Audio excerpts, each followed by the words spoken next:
Do you find yourself waking up these last few mornings and reminding yourself that Sean Strickland is the UFC middleweight champion? Because I know I have been. Hello everybody and welcome to Against the Fence, where of course you know that this is the place to be if you're obsessed and passionate about the UFC. Hello everybody. Jam-packed show tonight. A few things we're going to talk about. It might be a little bit less chaotic as previous shows. We've got a few things to talk about. We're going to, of course, be talking about should Israel Adesanya receive an immediate rematch against Sean Strickland?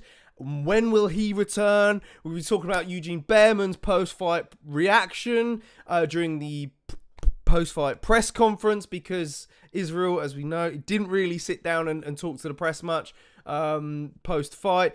We're going to talk about a big fight potentially next for Alexander Volkov. We've got a good one for him, of course. He's a UFC heavyweight veteran, been there against the who's who, but there's some options that he's not fought yet. We'll talk about some future fights from the guys from the main card and much, much more. Hello.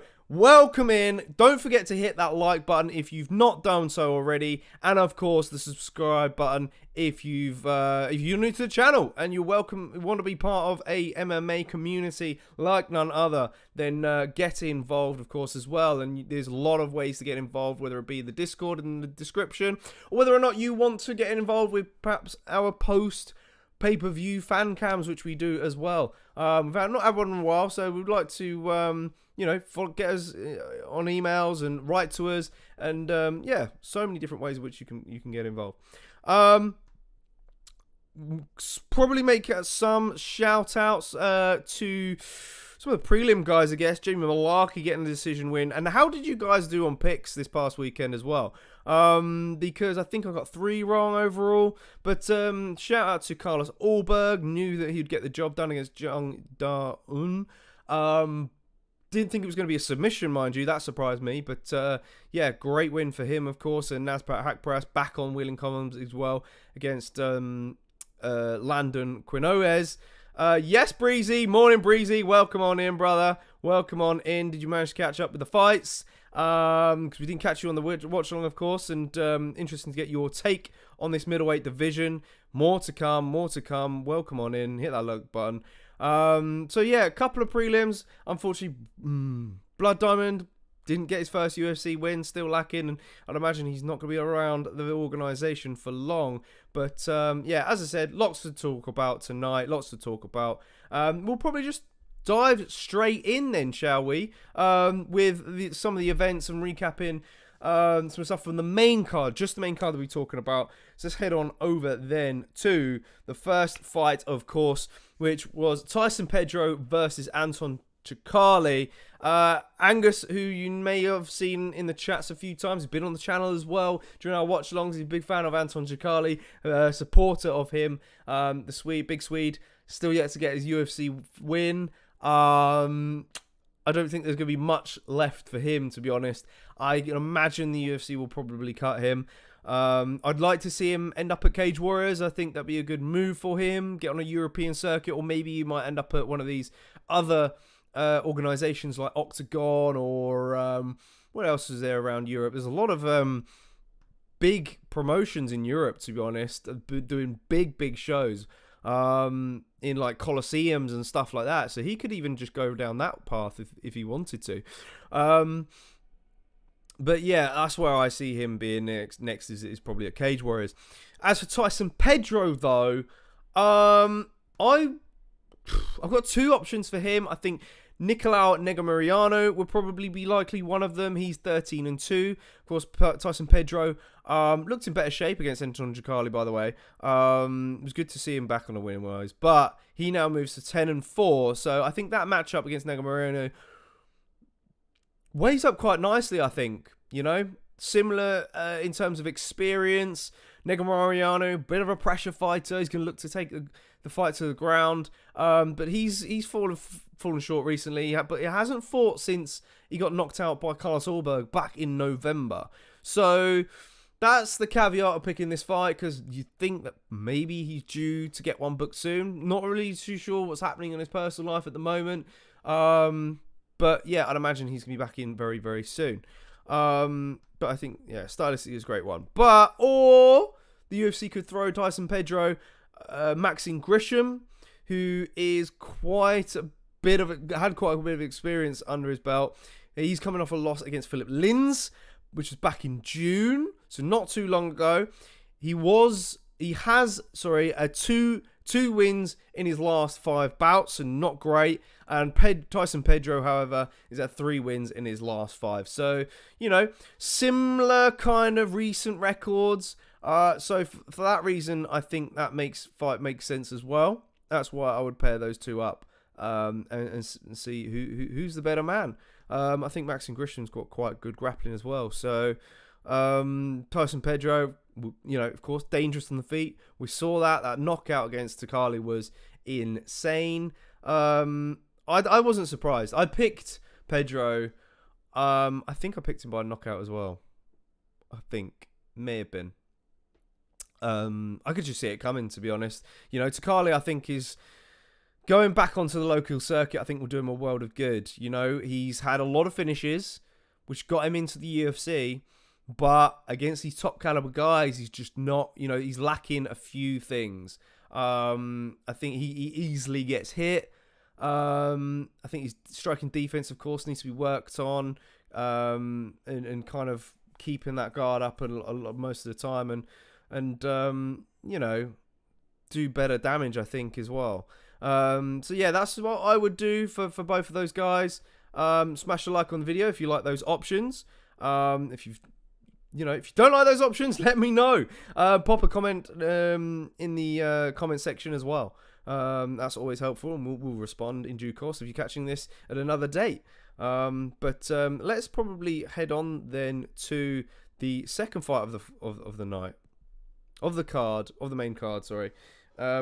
Actually, before I do that, rankings wise, of course, neither of these guys were ranked, but there's no changes to the light heavyweight division, and that's the last time we'll be checking up on that division tonight. So let's head on back to the second fight, which was kind of I kind of knew this was coming as well. I think I had this one as a knockout because Justin Tuffer, mate, if he's not, you got to grind this guy out to a decision. If you manage to survive the first round with this guy, you have a good chance of winning. But unfortunately, it didn't end that well for Austin Lane. Of course, the former NFL football player turned mixed martial artist, which seems to be a bit of a pattern, really, doesn't it? It seems to happen quite often. Yeah, he moves on now. Tuffer moves on to, I haven't even written his recent record down. I think it's like 10 and 2. I want to say it's like 10 and 4. But even still, no, 7 and 3. Way out. 7 and 3. Yeah, unfortunately, the first time around, that fight went to a no contest, but now they've rebooked it. We know that Justin Tuffer is the better man. I've got 2 options for him, and I've got 1 option for Austin Lane. Justin Tuffer, for me, I think a matchup against Marcos Rogério de Lima makes a lot of sense. He's a very experienced guy, though, much more experienced than Tuffer. Recently fell short against Derek Lewis, of course, back in July. But de Lima's a stud, man. Like, he's got some good hands. Not quite Justin Tuffer style hands. On the ground, I think de Lima would probably edge it there. So if you're de Lima, I'd fancy de Lima taking it to the ground. But look, he wasn't able to do it against Derek Lewis. Derek Lewis made quick work of him. Maybe if he stay away, let's face it, Justin Tuffer's not be throwing fire knees at him, is he? So, yeah, I'd imagine I could see Tuffer getting that win there. And if Tuffer gets a win against Marcos Rogério de Lima, then next for him, you're talking top 15, perhaps, Even if we go into the rankings now, before we get on to what's next for Austin Lane, you've got, Marcos Rogério de Lima is in at number 14. So that would be giving him a rank. Oh, wow, okay. I thought he slipped out, personally. You got Rogério Nascimento in the bottom part there as well. I think he's currently booked to fight. Is it Romanov? I don't think it is. Actually, no, it's not Romanov. I've forgotten who's booked to fight now. Maybe I can have a look on here. He is booked to fight. Oh, Nascimento's fighting Dontel Mays. That's a good fight. That's a good fight, to be fair. So, yeah, the bottom half of that heavyweight division has not yet been booked. So maybe Justin Tuffer, it's time for him to get a booked opponent. Now, the second option I've got for him isn't somebody who's ranked, probably just outside the rankings, I think. And he's on a really good run as well, since joining the UFC not too long ago. I think it was last year. And that's Waldo Cortez Acosta, Salsa boy himself. He's currently 10-1 as a professional, with 5 wins by knockout and 1 by submission. His last win was first round knockout of Lucas's Brzvic. I think I've said that right. I hope I've said that right. Which was a good win. Before that, he lost to Marcos Rogério de Lima, which was by decision. So, I think either of those options, depending on how nice the UFC want to be for Justin Tuffer, I think a good one, stylistically anyways.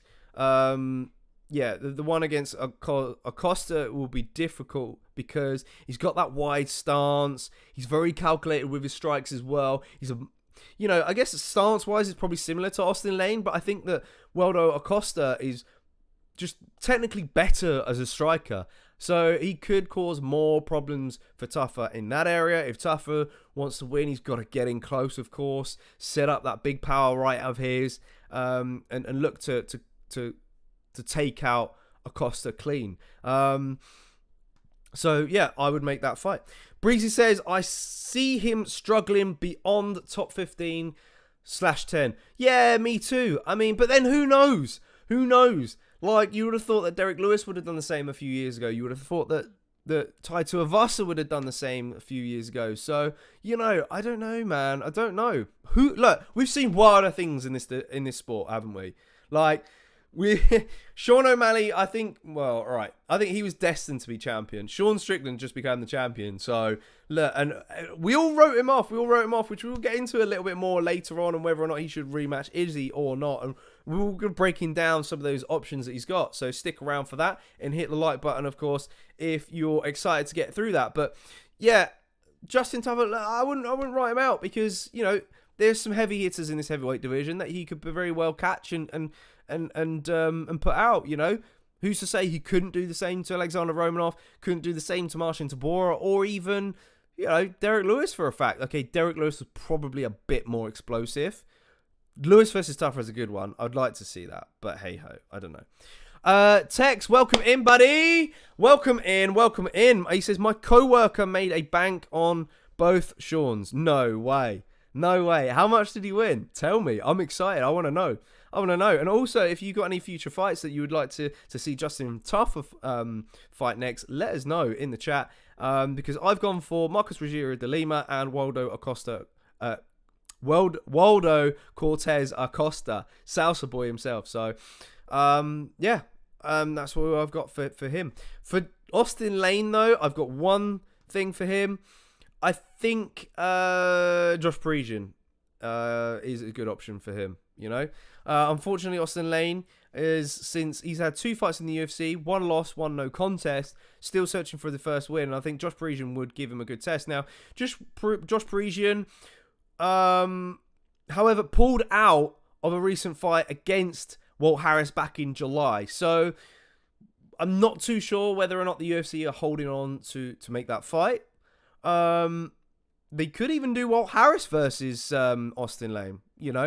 I think Walt Harris definitely needs somebody to step down. I think the UFC have definitely given him a bit of a benefit of doubt of some of those recent losses because, he mentally was going through a lot, especially when it comes to the loss of his stepdaughter. So we've all got to feel for him and give him the utmost support. Breezy says, heavyweight is one to do it, to be fair. Yeah, for sure, I wouldn't count out Justin Tougher.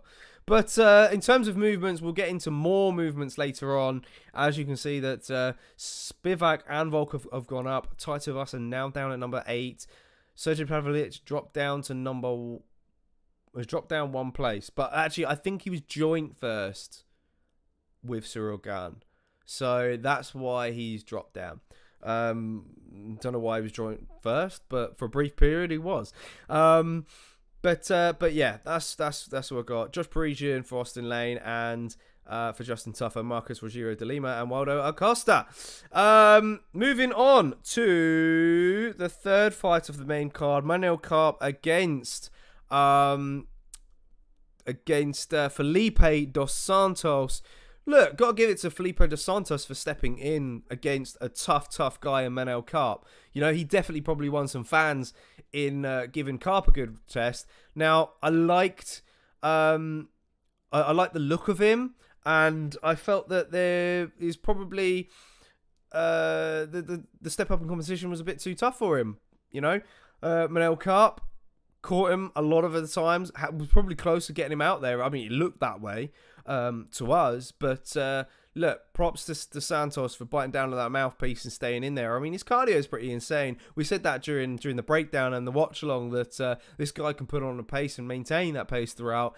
Personally, I thought that Manel may have surprised us a little bit by submitting him, but look, I guess it wasn't really that way because Dos Santos is very, very durable.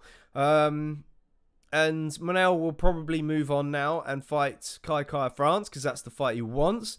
That's the fight that has had a bit of hype since this past weekend because of what happened during the press conference, the altercation that the two had. And Carp during his post-fight interview said that he wouldn't mind that fight being on a pay-per-view card as well. I don't think he'll settle for less, to be honest. Sorry, Mohamed Makayev, if you beat Tim Elliott later on next month and you start running your mouth against Manel Carp, I don't think Carp's gonna accept your proposal, I'm afraid. Maybe I think Makayev might have a chance of leapfrogging Manel Carp in the division should Carp lose to Kai France if that fight gets made, and of course when that gets made. What do you guys think of Manel Carp then as a fighter? Because I mean, during the press conference he may have lost a few fans. He was a little bit cringy, to be honest, and his attitude towards Izzy was a little bit strange as well. But look, Carp's a gamer, man. He clearly wants to do what he can to get eyeballs on him and of course ruffle some feathers in the flyweight division. So yeah, I think the Kai France fight, if you're the UFC, you got to make it. Pay-per-view, no idea when, of course. Can't see it being a fight night. Who wins that fight? I honestly don't know. Both guys kind of fight at a similar pace. Striking wise is very close because Carp is a sniper. So, and we like I said during the breakdown, we saw glimpses of his grappling during the David Dvorak fight. So, I would give the edge to Manel Carp, and that's a shame because I like Kai France as well. I think his stand up is great, but I guess you look at his resume on paper, 24-11. It depends what Kai France you're gonna get on the night.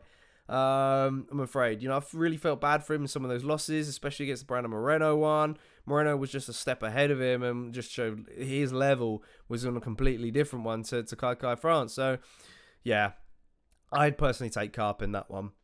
As for Felipe dos Santos, then, one option for him that I've got would be against Jafar Filo, the guy who lost to Mohamed Makayev 2 fights ago. He recently beat Daniel Perez by submission back in July. So timing-wise, that fight makes sense. He's super fast. He's super talented on the ground as well.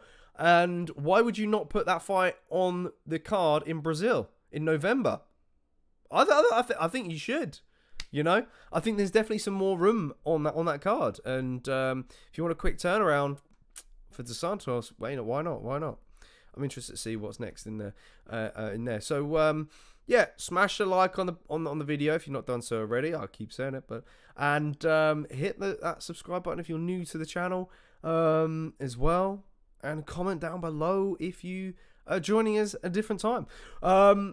So yeah, that's what I would get from an L Cup. Definitely Kai France. We go back then to, sorry, wrong one, to the rankings. Manel moves up to number 8. And Machinel moves down. I think that might be partially to do to inactivity. Same with Tim Elliott as well. So now Tim Elliott and Mohamed Kayev are ranked side by side. Karp, yeah. Above him is Mateus Nicolau, who I believe is coming off of a loss against Brandon Royval. That's quite a bit of a shock, to be honest, because he was a stud and making waves in this division. Perez as well, I think, is one for the taking. His mindset has not been quite right since the title fight that he had with Javison Figueiredo. He's on a few losses now. His last loss was against Alejandro Pantoja back at UFC 277, so that was quite some time ago. He's probably due to get back in there. Maybe I think Perez will get someone. He could get someone out of the rankings, to be honest. I wouldn't be surprised. Or someone like Ulanbekov, who's on a 1-fight win streak.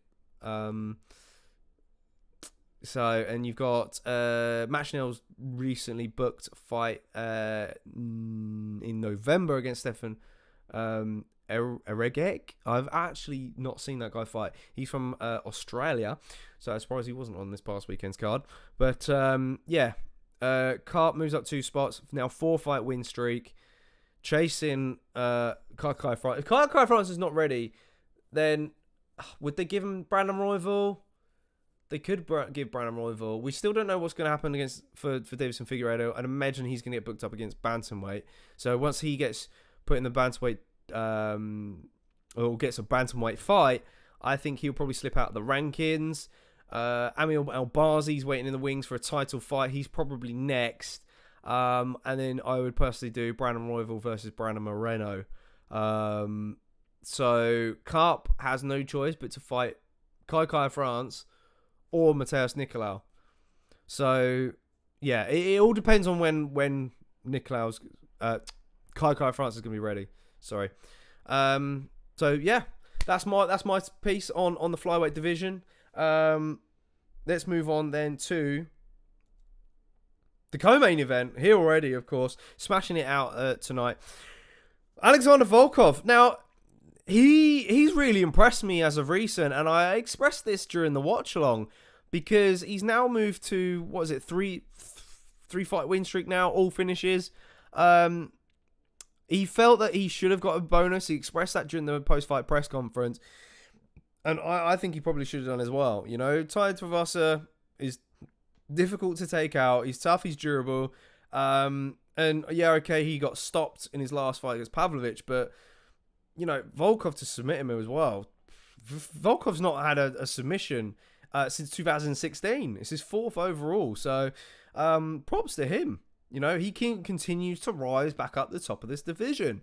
You know, the ultimate question is, what is next for him? The options really are pretty slim.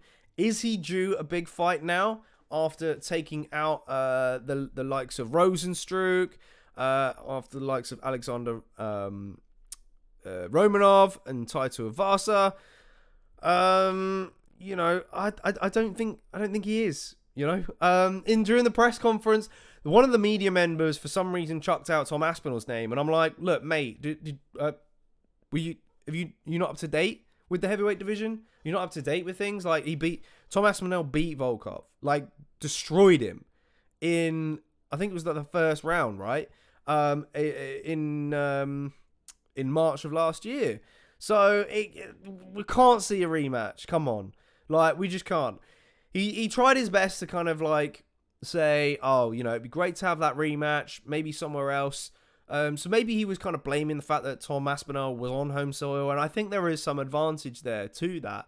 But I honestly can see the same result, you know? And for Tom Aspinall, when you're on this rise as well, you suffered a setback against Curtis Blaydes, which wasn't really your fault. It was a freakish accident. It was a knee injury.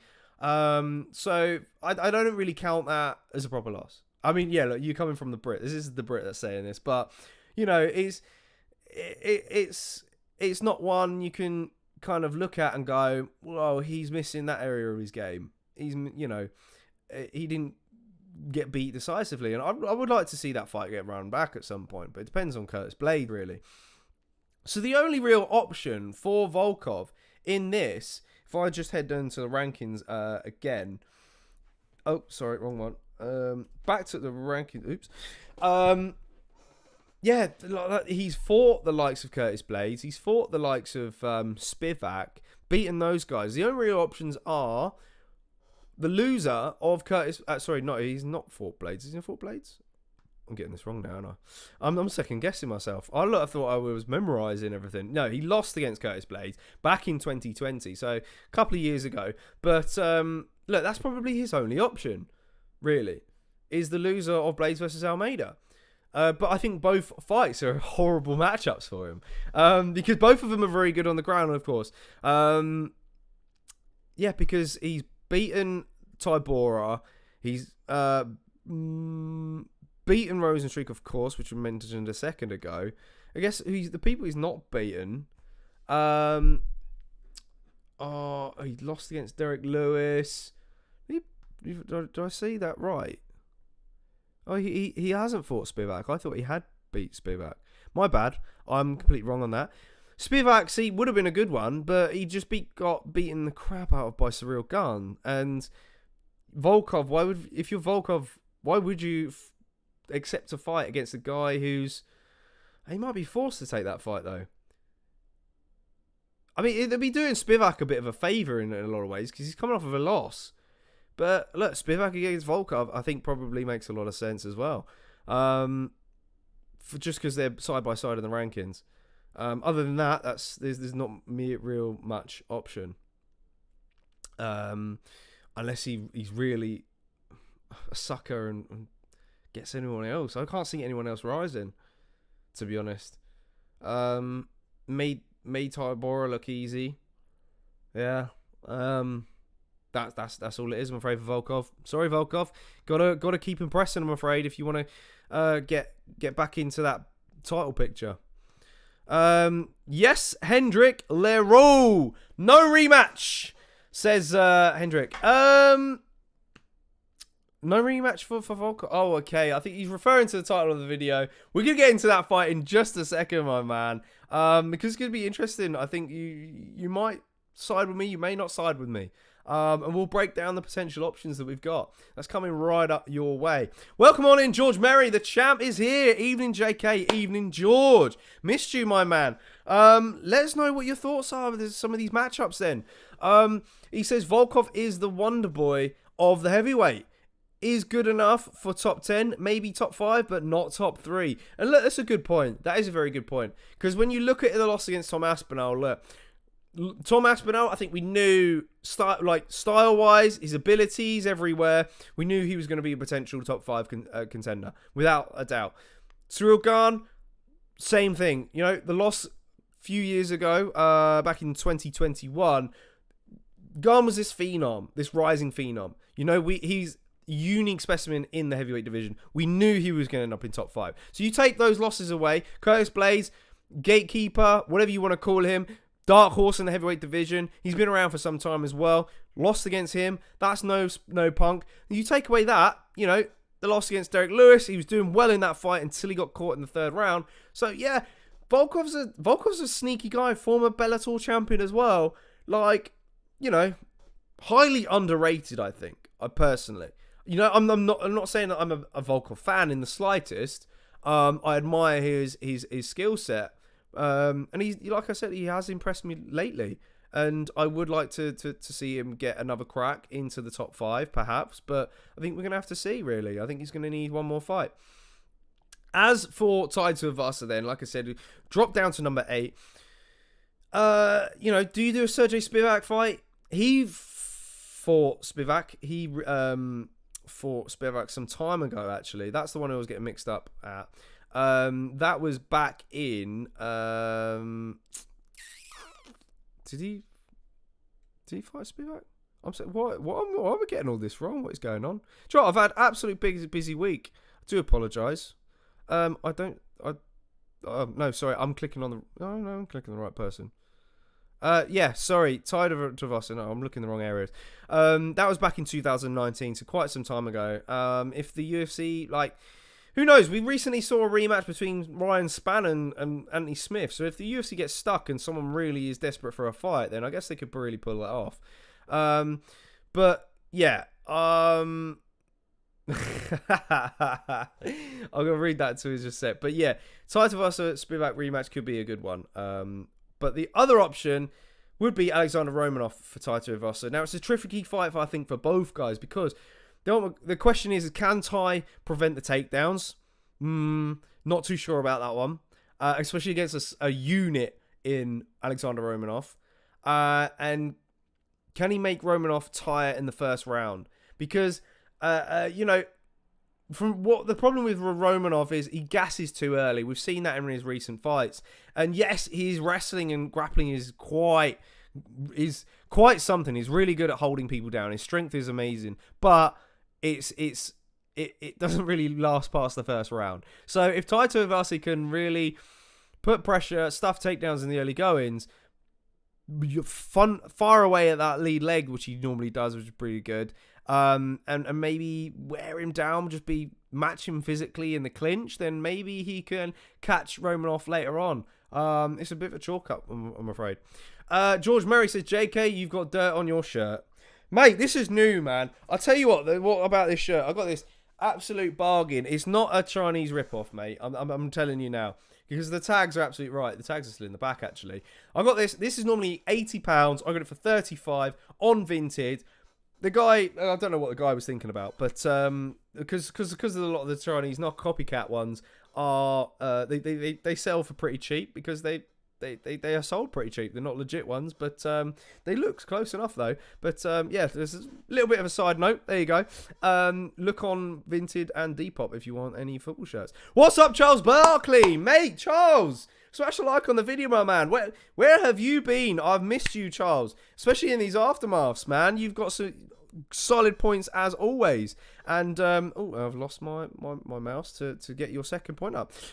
He says Izzy don't deserve no rematch, but he'll get it. Yeah, mate, we're gonna get into this in just a second. Hold your horses, ladies and gents, because let me just wrap up then the co-main event stuff.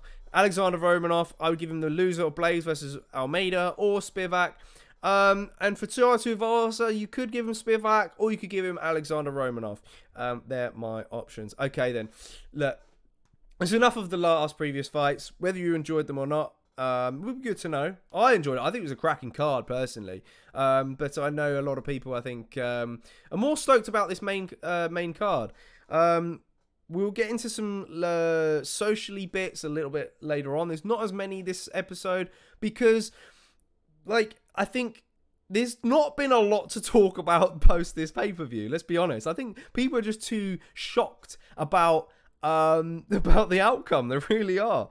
And like I said, it's like I have to wake myself up every morning and remind myself that Sean Strickland is the champ. All right, let's head on in then. Let's head on in to that last fight, the main event, where Sean Strickland shocked the world. And, you know, that Philly chef shell really prevailed. You know, his defense held up. And, you know, people are kind of chalking this up as, did Izzy have a bad night? You know, was he off? And we'll get into some more of what Eugene Bareman said in his post-fight. But to be honest, I think people need to give credit to Sean Strickland, you know? Because apparently the UFC were testing a lot of their athletes, especially during sparring and stuff. You know, they were putting pieces of technology on them, and they really wanted to find out how much they were getting hit during their training sessions. And apparently Sean Strickland tested the least. You know, he barely gets hit. So I think we got to give him credit, you know. And what's to come out of this now? And I was speaking to the guys about it yesterday, and it's even been mentioned in podcasts this week as well, that we're going to get this wave of fighters now that are just going to spar all the time. So it's crazy. We had Max Holloway as a champion, right, who decides not to spar ever again because he knows how to fight and he wants to reserve his brain cells. And now fighters are just going to be sparring all the time. And we're going to go back to sort of like the heavy days a little bit. So I don't know. I'm very interested to see. Matt W's in the house. Yes, Matt W. Good to see you back on the channel, my man. He says, what you think about Johnny Walker? How close until a title shot? Strickland got KO'd by Pereira, a former champ, and Walker also got KO'd by a former champ, Hill. Mate, to be honest, you're not wrong in that, Matt. You are not wrong. And to be honest, I think I share the same opinion as you. I really do. Because, yeah, smash a like on for Matt W. We're seeing Johnny Walker get better and better every fight now.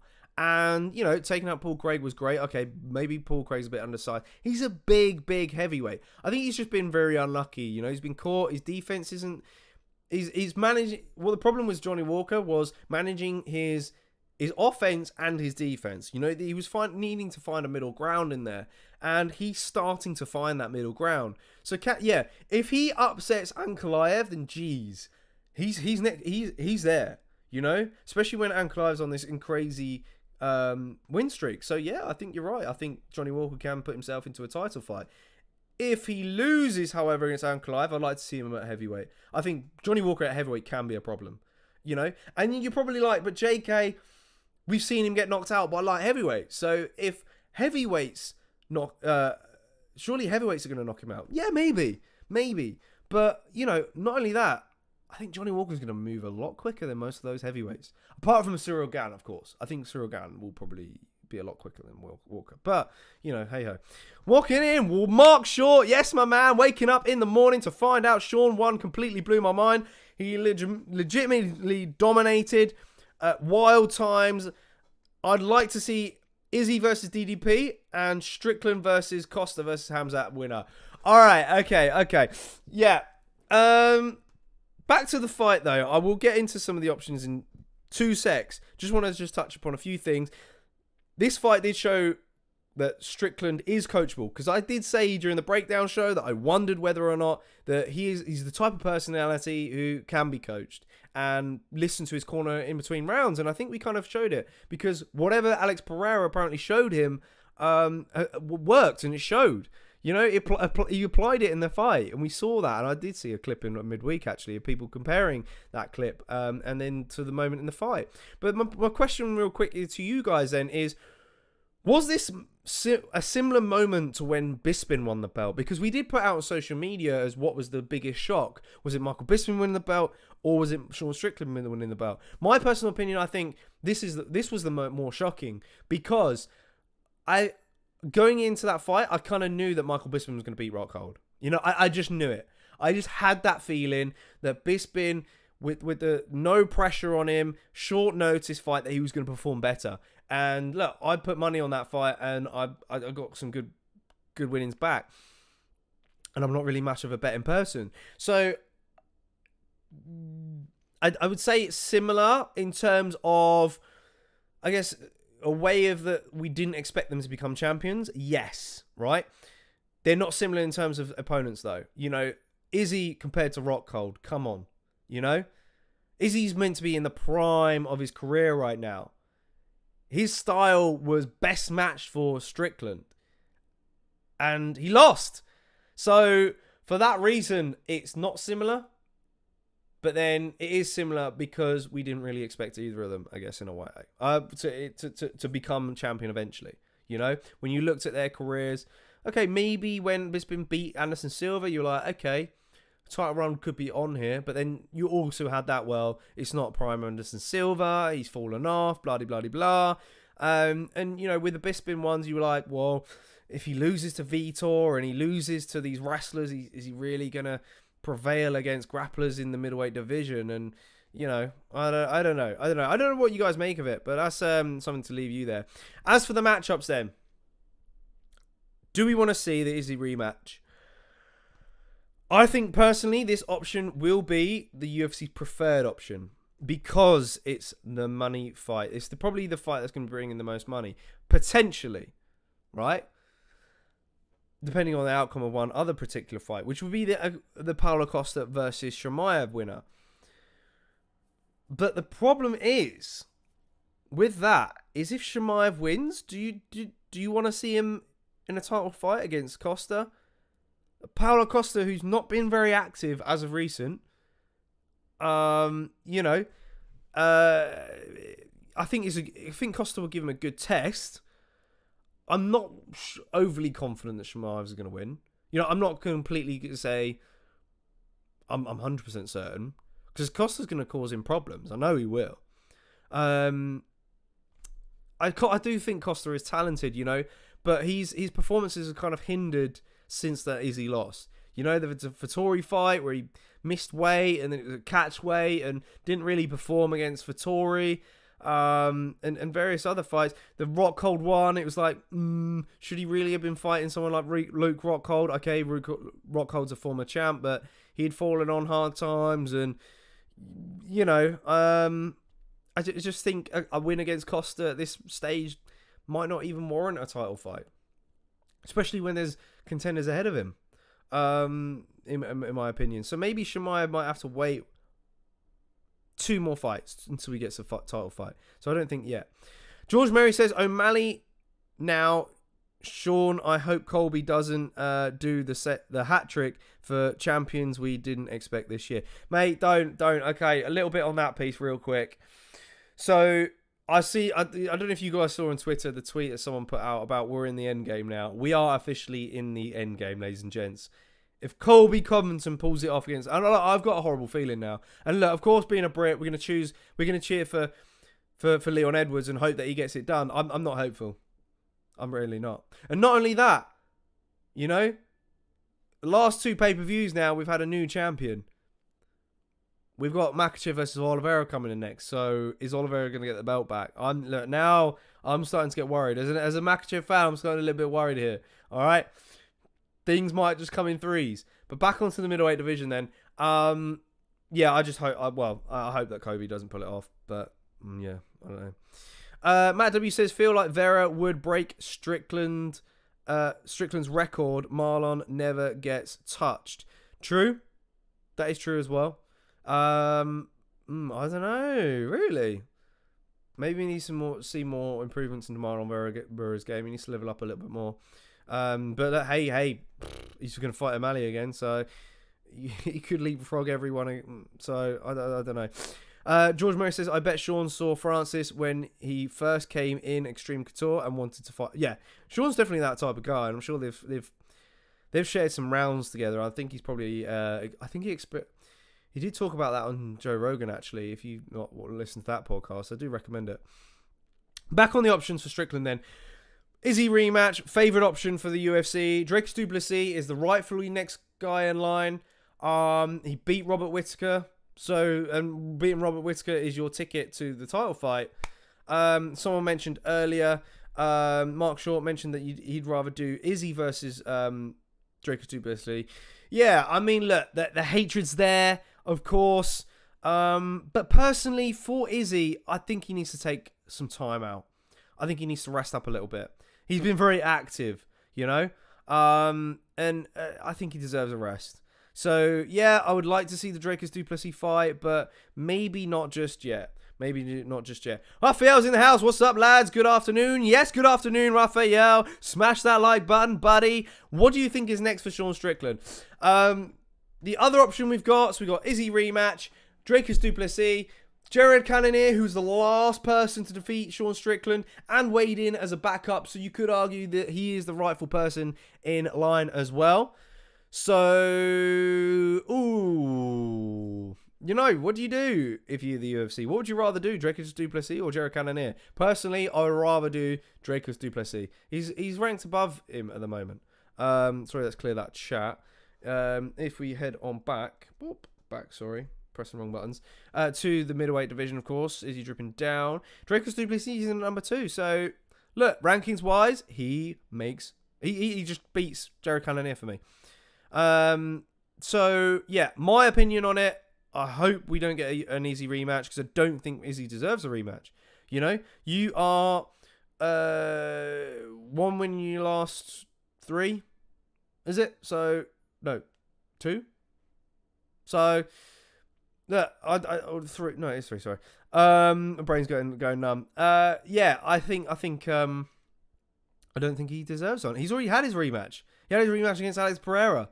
So For that reason, I don't think that's the rightful option. I think it will be Dricus du Plessis. Now, Dricus du Plessis versus Strickland is very, very intriguing. This will make you wet because because this will get your dig hard. Because Dricus, he is a bit of a wild cat. Now, knocking out Robert Whitaker surprised us all, okay?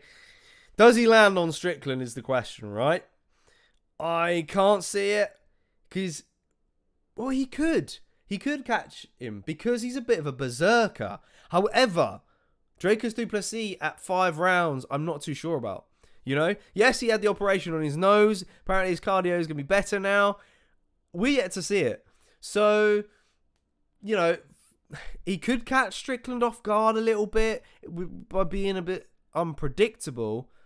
Strickland, for me, it's just his defense is too much, though. I think we could see a bit of a repeat from the Abbas fight, the Abbas Magomedov, because Magomedov started at a high pace, was picking at Strickland. Strickland just kept marching forward, kept blocking, stayed defensively sound, let him do his thing, let him burn out, and then just picked him apart and finished him. So I could kind of see a similar scenario with Dricus. But going back to the point about 5 rounds and Dricus, would Dricus be a bit more reserved? Because if Dricus is a bit more reserved, does Sean just kind of beat him up by maybe landing the bigger shots? I think he would have better success as the fight goes on. If Dricus is able to land on Strickland, he has a chance of maybe winning the first 2. I'd give him first 2 at best. Raphael says, I think Sean understood his assignment. He had a solid defense, great grappling and striking without pressure, and he knows about rival's weakness. That's another thing to add, to be honest, now that you've made me think about it, Raphael, is does Dricus du Plessis force Strickland to grapple? I could see it. I do. I can see it. Even though Dricus' gas tank is not being the best, he likes to make it scrappy, and maybe he will force Sean into those areas. It'd be good to see. I think we will see it.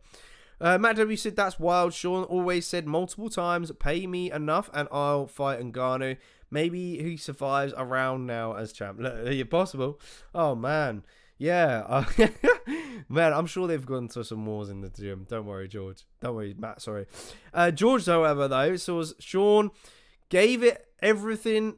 He had nothing to lose but everything to gain. He made Izzy look stupid. Nearly took him out in round 1. Him versus Jared to go back his win when face DDP. Okay, yeah. So George, I think, would rather see DDP fight Izzy, right?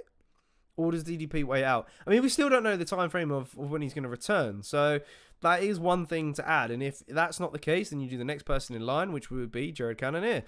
So yeah, you're probably right. We'll see what the UFC decide to do. But then Chimaev, Costa, winner, who would you give there?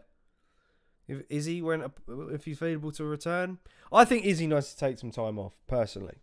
Because Eugene Bareman kind of took Izzy's press conference for him. Izzy wanted to just go out and party with the rest of the guys. Something's clearly not right there with Izzy. Eugene said that he puts Izzy's performance down to just an off night. And he thinks that Izzy would beat Sean Strickland next weekend if that fight was made. I'm not too sure. Maybe, possibly. But, was it an off night for Izzy? Or does Strickland just simply have Izzy's number? Because that could just be it. Maybe the game has caught up with Izzy a little bit.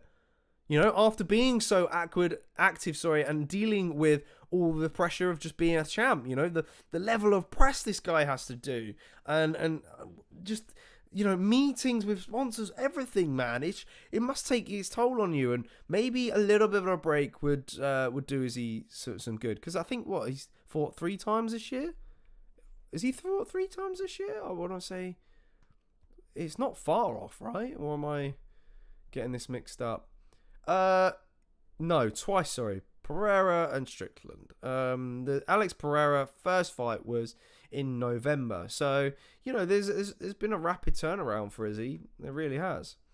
And, of course, he kind of requested this fight as well. He did. Dana didn't want to do this fight. The UFC didn't want to, but Izzy requested it. He said, "Look, let me sort this guy out." I think he was desperate. He wanted to fight, which is kind of a bit weird. So, yeah, it kind of backfired on Izzy personally. But do you guys think that Izzy wins in a rematch? If they were to do it, hypothetically, if the UFC do decide to do that rematch, do you think Izzy wins? I don't know. I honestly can't give an opinion on that. I maybe if he has some time out. That's what I would say.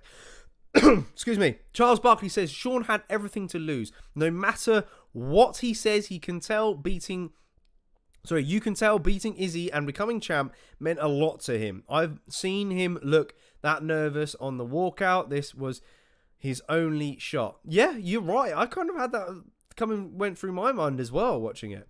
His 8 Mile moment, and he was the main character, not Izzy. True. O'Malley, Colby, Strickland, Three Kings 2024. Yep. Three Kings era is upon us, says Charles Barkley. Look, I think it could be a good year for the UFC. You know, it's shocking because, yeah, the UFC don't really want Strickland to be in a champ. You saw it in Dana's fight. Guys, let me know if you watched that post-fight press conference in the chat, because you could tell on Dana's face, and even putting the belt around Strickland as well, he was not okay with this. He was not prepared for this. And he's kind of shitting himself over what could happen next. You know? I don't know. I'm wondering whether or not popularity might get to Strickland's head a little bit too much, maybe. But how popular will Strickland get now that he's champ is the question. I don't really know. I can't see the UFC pushing him as a champ. I think they'll give him the Amanda Nunes treatment when Amanda Nunes was champ and had to rematch Ronda Rousey. And she got no shine during the build-up. So that's what I can kind of see here. But if he gets paired up with someone like Karen Anir or Dracus Duplessis, then surely the UFC have got to give some push to Strickland there. Sorry, those two guys are not really the biggest of pulls. They're just not. So yeah, do you think Izzy would win a rematch is the question. A quote from Andre Bareman, though, during the post-fight press conference, he said, "I asked Mick if we could have the rematch next weekend. Will he grant it? I'm not sure, but I'm just very confident we can change the outcome of this fight with some minor adjustments. What I'm saying is that we couldn't get Israel to enact our plan. There wasn't much cohesion in the corner. You have nights like this. I think we can do the rematch tomorrow and have a good night." So Eugene is very confident on this. But the problem is the statements he was making, he did later then go on and say that that rematches are harder to prepare for because they usually leave no stone unturned first time around. So I think in him saying those things, he's almost discrediting Strickland, and in a way. No, I think he may have given him some props during the post-fight press conference, but to me, deep down, it looks like that he's very confident Izzy can do this, and that he's a bit embarrassed that his fighter lost, I think, for judging from that. I really do. Personally, I think it came down to Strickland's footwork, avoiding moving. I think, sorry, let me rephrase this. Izzy's game plan, if he was to do this, I think the only stone that he left unturned was the footwork, and just moving straight backwards. He was, I think, too close towards the cage. I mean, he normally does that. I mean, Izzy prefers to fight off of his back foot. He does. But I think what he lacked was just kind of getting trapped towards the cage a little bit and then circling away. What he needed to do was try and maintain the center as best as possible and peel off at angles. Because that's what Jared Cannonier does. He doesn't move all the way back. And that's exactly what Alex Pereira did against Strickland as well. He didn't give up any ground. He was moving at angles to create the opportunity for that left hook. And Izzy probably could have done that. So maybe that's the adjustment that he'd make next time around. And maybe the City Kickboxing guys were calling for it.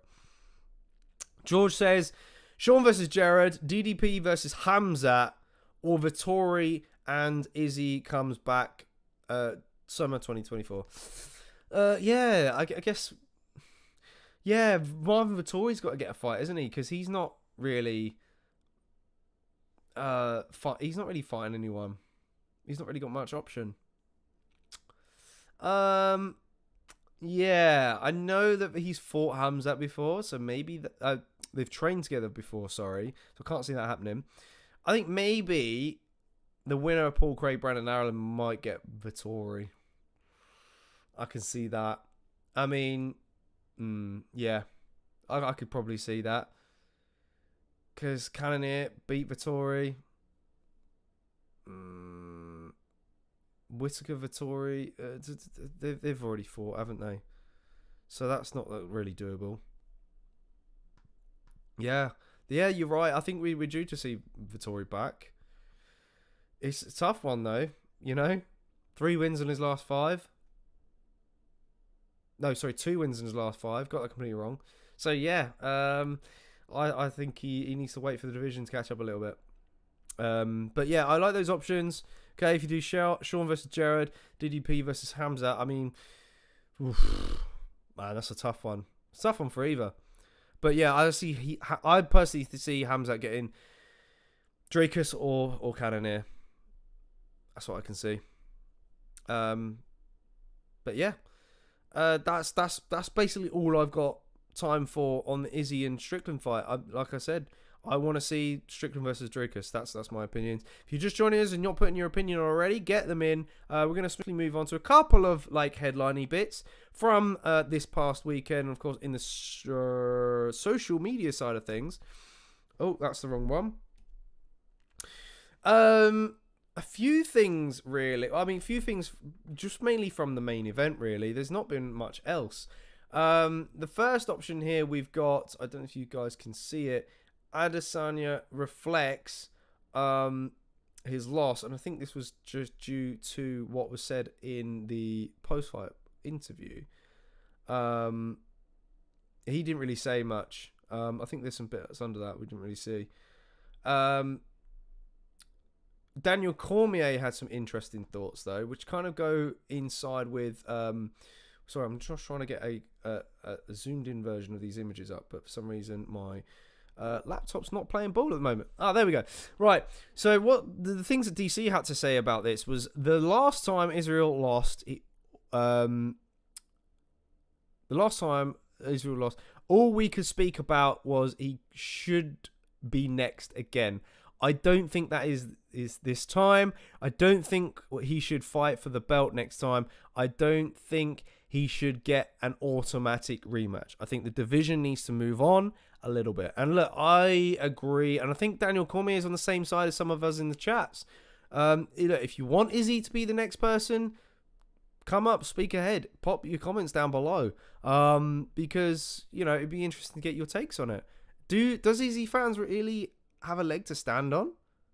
I don't know. I don't think they do with this. So yeah, I think that DC is very spot on with that. Conor spoke out after the win as well. As always, we kind of always mention Conor McGregor in these aftermath shows at some point.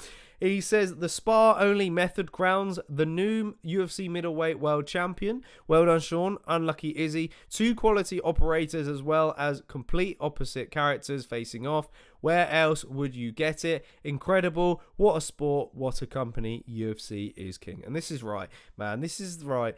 The MMA is just full of surprises. And look, there's no guaranteed winners in this, is there?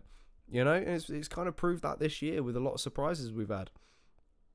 We might even do a video towards the end of the year of our most shocking moments, our biggest surprises, top 5 surprises of 2023. I think could very well come. So, look, exciting times. And of course, the other image that you see up there is the UFC game.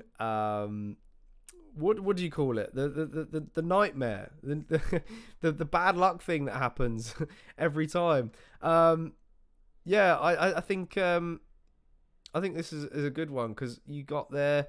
Jones failed the drug test when he was first on the cover, and then was sidelined for so long.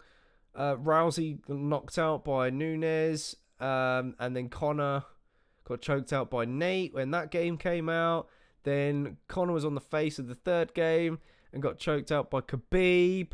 And then below that, you had Masvidal getting knocked out by Usman. And then Adesanya went 1-0 and then lost to Jan Blachowicz.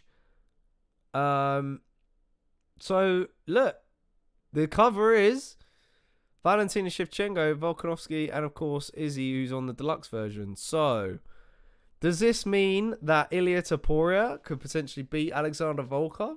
Look, as the curse goes, I'm actually believing it. I think Ilia Topuria is going to beat Alex Volkanovski now. I think it's going to be destined. I do. You know? And not only that, you got to question yourselves is how long is Volk going to be able to keep up with this featherweight division? Ilia Topuria has been knocking some people dead lately. And look, he possesses some crazy, crazy power. Not only that, is he's got some good wrestling to go with it as well. So I just think Ilia Topuria is going to be our first Georgian champion. I really do. I've got the feeling. But then if you're Volk and you lose, he's going to get an immediate rematch anyway. Like, I think he's definitely earned that spot. He's served very well in the featherweight division. He could arguably be the best featherweight of all time. I don't know if he is. I think he might be. I don't know. I would personally side with Jose Aldo because I'm a bit of a Jose Aldo fan personally. But I know a lot of you guys will say that Volkanovski is the best guy that we've seen at featherweight. And yeah, you know, I respect your opinions on that. But yeah, I think he would get an immediate rematch, which then begs to differ and think, well, that rematch with Makachev's going to start slipping away a little bit. So Topuria's got to beat Volk twice. He has to. You know, unless Volk does say, look, okay, my time is up in this featherweight division. I'm going to see out the rest of my career at lightweight, see how it goes. Because it could happen. It could happen, you know. But if you're Volk, it wouldn't the rematch be bittersweet if you had a belt around your shoulder. So, you know, that's where I stand with that. You know, I think he would want to be a champion if he was to rematch Makachev. And I'm sorry, guys. I'm going with Ilia Topuria on this. I really am. I think it would be his time. Yeah. So that's all I get on there. Valentina Shevchenko. Does she lose this weekend against Alexa Grasso? I don't know. I've got a feeling that we're going to get Shevchenko back. I do. I really do. Am I going to count her out? I mean, look. Amanda Nunes was able to bounce back against Juliana Pena. So, for that reason, I'm going to say that Shevchenko's going to bounce back against Grasso. So, that's my pick for this weekend. Now, the only other thing I've got to mention, of course, is Drake's curse. American Top Team are saying, look, please don't bet on any of our fighters. Respectfully. Now, look, the Drake curse, I don't think it's still there. I don't know. It's resurrected. I'm sure that Drake put money on Izzy that second time around, didn't he? I know there's been a fight. No.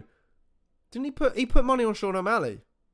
But the problem is with the deal with what betting companies with? Is it DraftKings? No. It's one of those betting sites. He's not actually really betting, I don't think. I think this is a marketing ploy. They put the bet for him, and it's all fabricated. That's all it is. It's get people talking about them, and it kind of works. Yeah, I think it works. It's a really good marketing tactic for them. But you know, is there a curse? I don't think there is. Sean O'Malley kind of proved that a little bit, I'm afraid. But yeah, that's basically all I've got time for. And some of the things that popped up on social media these past few days. Today it did come out about a meeting. Was it officially confirmed that UFC and WWE are now part of Endeavor? To cover some of that, personally, I'd have to look into it a little bit deeper. Not really had the time to do that, I'm afraid, so I've not really given you anything on that. Apart from that, it's just the back and forth with Sean O'Malley and Aljamain Sterling and Marab, which was quite funny and quite entertaining. But I don't think it's much worth talking about too much. But hey ho, let's head on back then. Thanks a lot, guys, for tuning in, as always, to this UFC 293 Aftermath show. I've been your host, JK. Make sure you've hit the like button if you've not done so already, and that subscribe button if you're new to the channel, and the notifications bell as well, so that you know that when we're going live and whether to join in on the conversations, because that's what it's all about in this UFC fan channel. We love to give you guys the opportunity to voice your opinions and really discuss things. That's what it's all about. So, yeah, make sure you do those things. And, of course, join us this weekend for Alexa Grasso defending her belt against the girl she took it from in Valentina Shevchenko. The fight card is pretty jam-packed. It's a good fight card. We've got Kevin Holland versus Jack Della Maddalena on there as well. And I'm super, super stoked for that fight, being a Jack Della Maddalena fan. So make sure you tune in and see our reactions to whatever goes on in that fight. And we'll have a very good breakdown for that one as well. So that'll be coming your way on the night. So yes. You guys have been amazing.